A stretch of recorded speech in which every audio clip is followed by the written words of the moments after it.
Hello everyone, welcome in global info. आज मैं आपके लिए लेकर आया हूँ क्लाइमेटोलॉजी के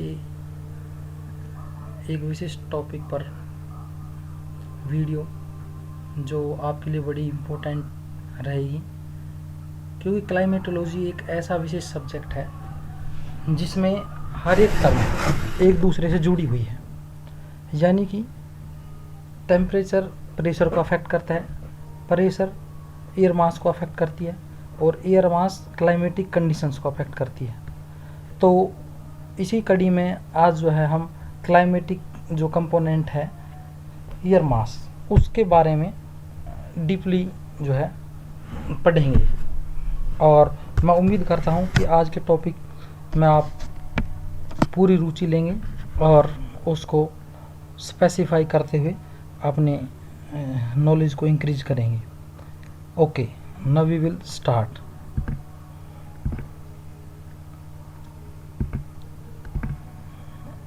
आज का जो हमारा टॉपिक है वो एयर मास है, ये मैं बता चुका हूँ। तो सबसे पहले हम डिफाइन करते हैं व्हाट इज़ एयर मास। तो स्पेशली जैसा कि आपकी फर्स्ट स्लाइड में दिखाई दे रहा है, हमने एयर मास को यहाँ डिफाइन करने की कोशिश की है कि व्हाट इज़ एयर मास, या फिर स्पेसिफिक एयर मास की जो फॉर्मेशन है वो क्या है, उसके बारे में हम इस स्लाइड के माध्यम से बताना चाह रहे हैं। तो इसमें स्पेसिफाई क्या हुआ है, an air mass is an extremely large body of air whose property of temperature and moisture content at any given altitude are fairly similar. यानी कि समस्त जो है एक वायु का ऐसा भाग, जिस वायु का ऐसा जो है बड़ा भाग जिसका तापमान और मॉइस्चर यानी कि टेम्परेचर और ह्यूमिडिटी हर एल्टीट्यूड पर इक्वल हों। यानी कि ऐसा नहीं है कि हाइट के साथ जो है उसके टेम्परेचर और जो है ह्यूमिडिटी के अंतर इंक्रीजमेंट या डिक्रीजमेंट होता हो। नो, मतलब कि जहाँ मतलब किसी भी एल्टीट्यूड पर आप देखो उसका जो है ह्यूमिडिटी और जो है हमारा टेम्परेचर अगर इक्वल है और वो जो है बहुत बड़े विस्तृत क्षेत्र पर फैली हुई एक वायु राशि है, तो हम उसे एयर मास कह सकते हैं। ठीक है। तो अभी जैसे नीचे वाले जो है मैप पे हमने रिप्रेजेंट किया हुआ है कि पर्टिकुलरली दो कंसेप्ट हैं यहाँ पर, एक रेड कलर से शो किया हुआ है, एक स्काई ब्लू से। तो रेड कलर पे क्या है कि एक स्पेसिफिक जो है कह सकते हो ट्रॉपिकल एयर मासेज है, मतलब ये इक्वेटोरियल लाइन के पास है और उधर स्पेसिफाई हो रहा है कि भाई तापमान एक पर्टिकुलर विशिष्ट क्षेत्र में इक्वल है और एल्टीट्यूड वाइज भी सेम है। तो ये अपने आप में एक एयर मासेज है। और एयर मासेज एक जो है कंजेस्टेड एरिया पर नहीं होती, ये बहुत लंबे चौड़े जो है क्षेत्र पर फैली हुई होती है। 100 किलोमीटर से 1000 किलोमीटर तक जो है ये अपने आप के अपने रीजन को कवर करके रखती है। तो दूसरी तरफ इसमें लिखा हुआ है सिंपल सा जो है एक लाइन में दिख रखा है, the air mass can cover the 100,000 of square mile. यानी कि हज़ारों मील का जो एरिया है वो जो है एयर मास कवर्ड करती है। फिर जो है हम स्पेसिफाई कर रहे हैं इस मैप का। तो यहाँ पर क्या है कि हमने अर्थ को रिप्रेजेंट किया है, तो अर्थ को रिप्रेजेंट कर रहे हैं। तो यहाँ पर जो है टॉप ऑफ में आपको दिखाई दे रहा होगा कि स्पेशली एक ब्लू कलर जो रिप्रेजेंट हो रहा है और बीच में ग्रीन, और जो है अर्थ का जो बिल्कुल मिड पोर्शन है उसमें जो है हमने रेड येलो शेड दी हुई है। तो स्पेसिफाई ये है कि जो ये रेड शेडो है ये क्या हायर टेम्परेचर वाला लेटीट्यूड है। यानी कि यहाँ पर जो है सनलाइट सीधी पड़ती है तो ऑलमोस्ट टेम्परेचर ज़्यादा होता है, तो यहाँ पर जो एयर मासेज क्रिएट होती हैं वो वार्म एयर मासेज होती हैं। ठीक है, उनका टेम्परेचर हाई मिलेगा और जो ह्यूमिडिटी है वो भी अधिक मिलती है। तो ये जो है कह सकते हो आपका ट्रॉपिकल एयर मासेज जनरेट होती हैं इस क्षेत्र में। आप ऊपर देखोगे तो जब हायर एल्टीट्यूड की लेटीट्यूड की बात करेंगे तो हाई लेटीट्यूड पे टेम्परेचर कम होता है और लगभग यहाँ पर जो है बर्फ़ जमी होती है। तो यहाँ जो एयर मासेज हैं वो कह सकते हो आप जो है कोल्ड एयर मासेज जनरेट होती हैं। और फिर इसके बाद जो ग्रीन बेल्ट है उसकी अगर हम बात करें तो यहाँ पर टेम्परेचर मॉडरेट रहता है, ना बहुत अधिक होता है ना ज़्यादा होता है। तो इस रीजन में जो हमारी जो है एयर मासेज जनरेट होती हैं वो वार्म भी मिलती हैं और कोल्ड भी मिलती हैं। और इस क्षेत्र को पर्टिकुलर हम टेम्परेट रीजन बोलते हैं, जहाँ पर 6 महीने गर्मी और 6 महीने सर्दी की जो है ऋतु रहती है। अब हम बात करेंगे एयर मास की। तो एयर मास क्या है, इसको हमने दूसरे वर्डों में डिफाइन किया बिल्कुल सिंपल कंसेप्ट में। तो इसमें स्पेसिफाई होता है air mass is a volume of air, मतलब कि एयर मास जो है हवा का जो आयतन defined by the temperature and water vapour content. Air mass covered many 100 और 1000 of square mile and adept to the characterise of the surface below them. They are classify according to the latitude their continental or marine source region. Colder air masses are termed polar and arctic, while warmer air masses are deemed tropical. तो हमने यहाँ specify किया है कि भाई जो है वायु का वह विशिष्ट जो है वह विशिष्ट भाग जो तापमान और ह्यूमिडिटी को इक्वली कंटेंट करता है हर एल्टीट्यूड पे और अपने पर्टिकुलर रीजन में, वो जो है एयर मास कहा जाता है। और एक विशिष्ट जो एयर मासेज है, मतलब एक एयर मासेज जो 100 माइल्स टू मतलब कि 100,000 माइल जो एरिया है उसको कवर करती है। और इसके अंदर जो एडोप्टेशन है, कैरेक्टरिस्टिक मतलब फिजिकल कैरेक्टरिस्टिक एडोप्टेशन है, वो सरफेस के अकॉर्डिंग होती है। यानी कि ये एक स्पेसिफाइड ठहरी हुई जो है एयर होती है, स्टेबल एयर, और वो जो है अपने सरफेस के टेम्परेचर, ह्यूमिडिटी और उसको करेक्टराइजेशन को अडॉप्ट कर लेती है और उसी के हिसाब से अपने आप को मॉडिफाई करती है। और इसमें सीधा कहा गया है कि भाई कोल्डर जो एयर मासेस हैं वो हमारे आर्कटिक जो है और पोलर रीजन में मिलती हैं, और वार्म जो हमारी एयर मासेस हैं वो ट्रॉपिकल डिम्ड यानी कि इक्वेटर लाइन के आसपास जो क्षेत्र है उसमें मिलती हैं। अब हम आगे की ओर देखते हैं। तो एयर मासेस, तो एयर मासेस की जब बात होती है तो एयर मासेस का जो क्लासिफिकेशन है वो सिंपल सी बात है, उसका जो बेस है सबसे पहले, क्योंकि हर एक एयर मासेस मतलब कि उसका जो बेस है, उसके जो करैक्टरिस्टिक्स हैं वो सरफेस से जुड़े होते हैं। मतलब कि टोटली जो है air masses generation process depend on earth surface. तो जब हम सरफेस की बात करते हैं तो हमने इसके दो रूपों में कैटेगराइज किया हुआ है, एक कॉन्टिनेंटल और एक मैराइन। तो कॉन्टिनेंटल और मैराइन, कॉन्टिनेंटल मतलब कि हमारा जो स्थलीय जो क्षेत्र है लैंड एरिया, और मैराइन हमारा जो ओशियनिक पोर्शन है समुद्री क्षेत्र वो है। अब कॉन्टिनेंटल और जो है हमारे मैराइन एरिया के जो करैक्टरिस्टिक्स हैं वो बिल्कुल अलग होते हैं, डिफरेंट होते हैं, क्योंकि कॉन्टिनेंटल एरिया जो है जल्दी जो है गर्म होता है और जल्दी ठंडा हो जाता है, और वहीं दूसरी ओर समुद्र देर से गर्म होता है और देर से ठंडा होता है। तो इसी कारण से क्या है कि कॉन्टिनेंटल और मैराइन जो एयर मासेज हैं उनके करैक्टरिस्टिक्स बिल्कुल ही डिफरेंट मिलते हैं। तो अब कॉन्टिनेंटल जो है पोलर मासेज को भी हमने जो है दो भागों में बांटा है। कॉन्टिनेंटल, क्योंकि कॉन्टिनेंटल पोर्शन इक्वेटर लाइन पर भी है और पोलर रीजन में भी है। तो एक कॉन्टिनेंटल पोलर रीजन हो गया, एक कॉन्टिनेंटल ट्रॉपिकल रीजन हो गया। तो इसमें सिंपल सी बात है, कॉन्टिनेंटल पोलर जो एयर मासेज है, पोलर मतलब कि हाई लैटिट्यूड, हाई लैटिट्यूड का मतलब टेम्परेचर कम होगा। तो पोलर कॉन्टिनेंटल जो एयर मासेज हैं वो कोल्ड एयर मासेज होंगी, और जो कॉन्टिनेंटल ट्रॉपिकल एयर मासेज हैं वो इक्वेटर के पास होंगी, सनलाइट डायरेक्ट पड़ती है, तो वो जो है आपकी कैसी होंगी, वो स्पेसिफिक जो है आपका गर्म एयर मासेज है, वार्म एयर मासेज है। अब आती है मैराइन पोलर। मैराइन पोलर क्या है, समुद्र के ऊपर जो हमारी वायु राशि हैं उनको बोला है मैराइन पोलर एयर मासेज, और दूसरा है maritime polar air masses. Marine polar जो एयर मासेज हैं वो कॉन्टिनेंटल एयर मासेज के संदर्भ में क्या है, अधिक ह्यूमिड होती है, मतलब उसके अंदर आर्द्रता अधिक होती है। तो मैराइन जो पोलर एयर मासेज है, marine polar air masses continental polar air masses के संदर्भ में उसका टेम्परेचर अधिक होगा, और मैराइन पोलर मासेज का जो है टेम्परेचर मैराइन ट्रॉपिकल के संदर्भ में कम होगा। ये बात हमें याद रखनी है। अब जैसा कि हमारे इस डायग्राम में दिखाया हुआ है, जैसे हमने इधर दिखा रहा कि ए रिप्रेजेंट करता है आर्कटिक पोलर एयर मासेज को, और सीपी का मतलब स्मॉल सी रिप्रेजेंट कर रहा है कॉन्टिनेंटल को, और पी कर रहा है पोलर को। तो ये जो एयर मासेज हमारे जो है अलास्का रीजन में दिखाई दे रही है, टॉप ऑफ रीजन वो आर्कटिक एयर मासेज है, और डाउनर अलास्का जो रीजन है उसमें जो है कॉन्टिनेंटल पोलर एयर मासेज को दिखाया हुआ है। कैसी एयर मासेज है? Continental polar air masses. अब जब हम नीचे की तरफ आते हैं तो यहाँ पर जो है एमपी मतलब मैराइन पोलर एयर मासेज। अब मैराइन मतलब समुद्र के ऊपर, पोलर एयर मासेज यानी कि पोलर से आई हुई समुद्री क्षेत्र जो हमारा एक जो है हमारा जो पिन पॉइंट है नॉर्थ के, उसके पास ये जो है, तो ये मैराइन मतलब समुद्री पोलर एयर मासेज है। ये जो है आर्कटिक जो एयर मास है और कॉन्टिनेंटल पोलर के मुकाबले इसका टेम्परेचर ज़्यादा होगा, और वहीं इसका कंपैरिजन अगर हम कॉन्टिनेंटल ट्रॉपिकल और मैराइन ट्रॉपिकल से करते हैं तो इसका टेम्परेचर कम होगा। अब नेक्स्ट स्लाइड में चलते हैं और देखते हैं। अब टाइप ऑफ एयर मासेज की बात आई तो जैसा कि मैंने बताया continental air masses, continental air masses dry होती हैं। कैसी होती हैं? ड्राई, यानी उनके अंदर जो है ह्यूमिड नहीं होती, उसके अंदर जो है मॉइस्चर की कमी मिलेगी।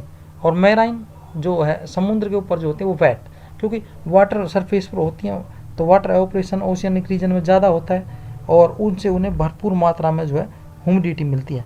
तो मैराइन जो एयर मासेज है वो वेट होती हैं। कैसा मिलेगा उसका क्लाइमेटिक कंडीशन? वेट। तो ट्रॉपिकल जो है, ट्रॉपिकल मतलब इक्वेटर लाइन के ऊपर, जो इक्वेटर लाइन पर जो हमारी एयर मासेज हैं वो क्या, इक्वेटर लाइन पर सन जो लाइट है वो डायरेक्ट सीधे पड़ती है, तो इसलिए वहाँ पर टेम्परेचर अधिक होता है। तो ट्रॉपिकल रीजन की जो एयर मासेज है वो वार्म और हॉट मिलेंगी। पोलर एयर मासेज भाई इक्वेटर लाइन पर जो तो सीधे पड़ती हैं, पोलर पर वो बिल्कुल तिरछी हो जाती हैं, और यही कारण है कि वहाँ का जो क्लाइमेटिक कंडीशन में टेम्परेचर की बात करें तो बहुत कम होता है, तो पोलर जो रीजन है उसमें कोल्ड एयर मासेज मिलेंगी।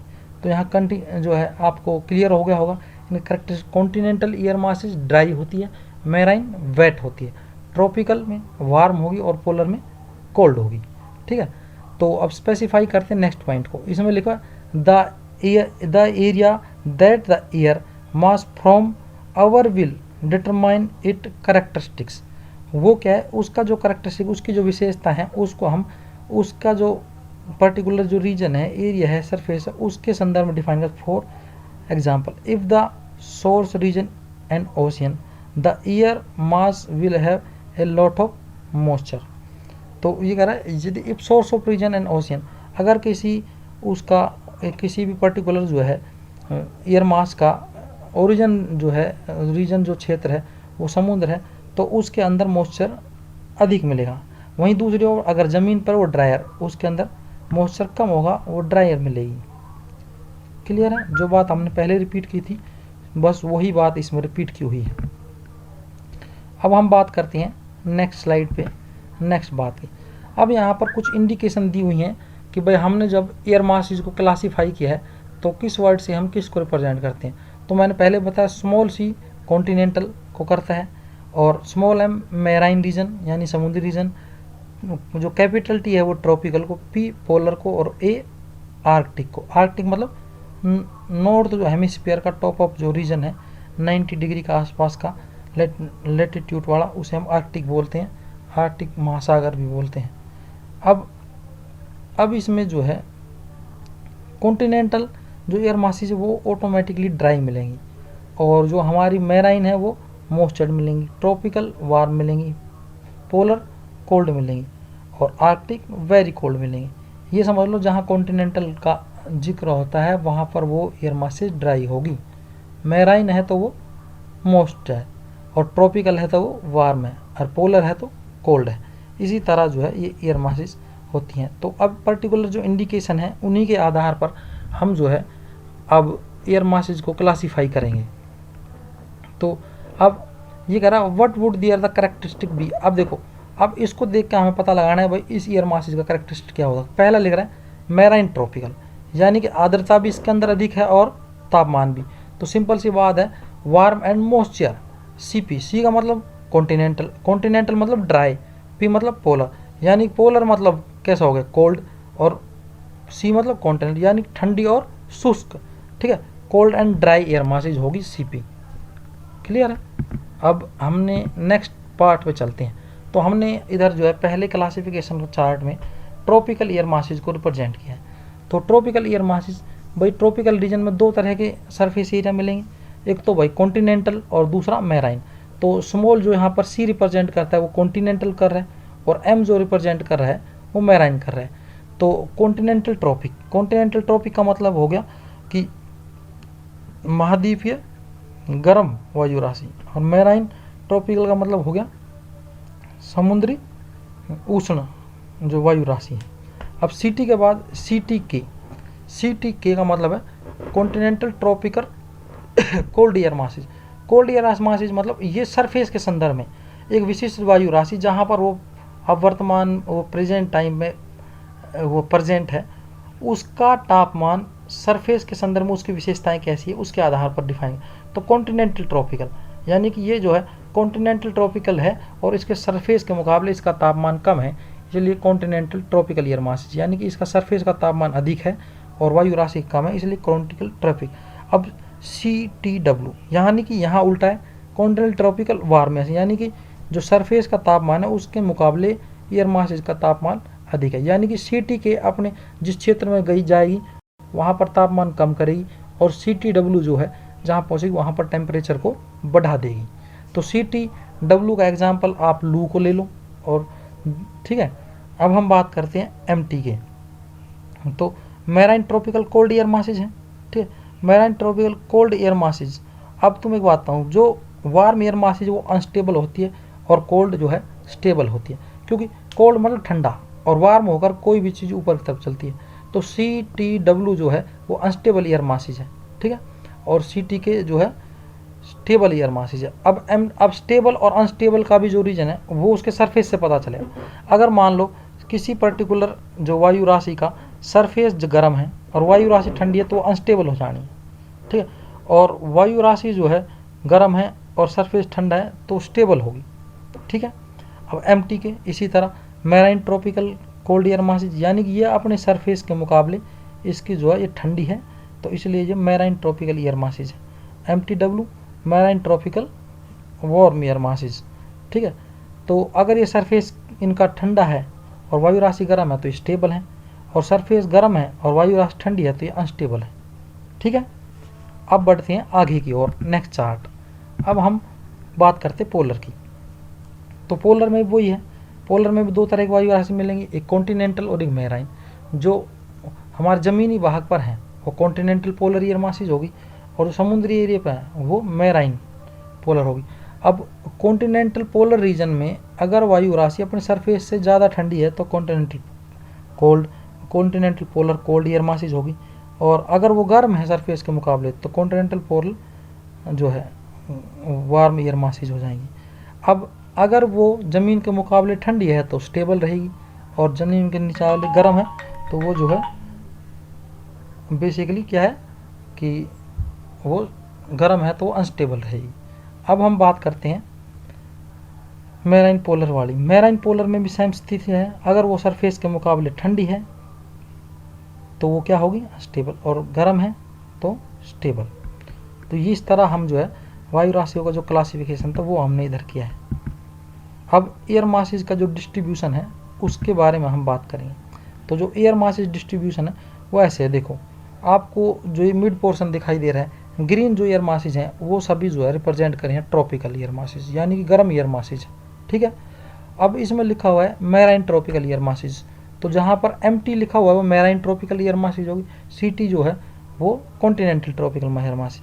तो जब आप जो है अरब प्रायद्वीप पर देख रहे हो, अफ्रीका के मिड अपर पोर्शन पर देख रहे हो, इंडिया के ऊपर से देख रहे हो नदर्न इंडिया में, तो ये सभी कॉन्टिनेंटल ट्रॉपिकल एयर मासेज हैं, ये जो है गर्म जो है महाद्वीपीय एयर मासेज हैं। और समुद्र पर जो देख रहे हो वो जो है कॉन्टिनेंटल वो मैराइन जो है ट्रॉपिकल एयर मासेज है। अंध महासागर के बिल्कुल बीच में जो ये एयर मासेज स्थित है ये मैराइन ट्रॉपिकल एयर मासेज है, यानी कि समुद्री गर्म जो है उष्ण जो है ये एयर मास है।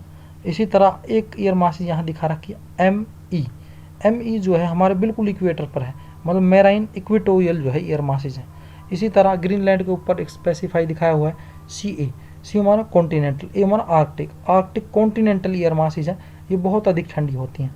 CP आप CP देख रहे हो, एक तो रशियन वाले जो है ट्रांस साइबेरियन वाला क्षेत्र है, और CP जो हमारा कनाडा और नॉर्थ अमेरिका का जो क्षेत्र है कॉन्टिनेंटल पोलर एयर मासेज, ये जो है शुष्क और ठंडी एयर मासेज है, ठीक है। और मेराइन ट्रॉपिकल जो है वो आर्द्र और गर्म एयर मासेज है। तो ये जो है हमारा एयर मासेज का डिस्ट्रीब्यूशन था, और इस तरह हमारा ये चैप्टर ख़त्म होता है और बड़ा आसान इजी है। अगर आप इसको एक बार पढ़ते हो, ध्यान से समझते हो, तो आपको ये कंसेप्ट क्लियर हो जाएंगे। Thank you.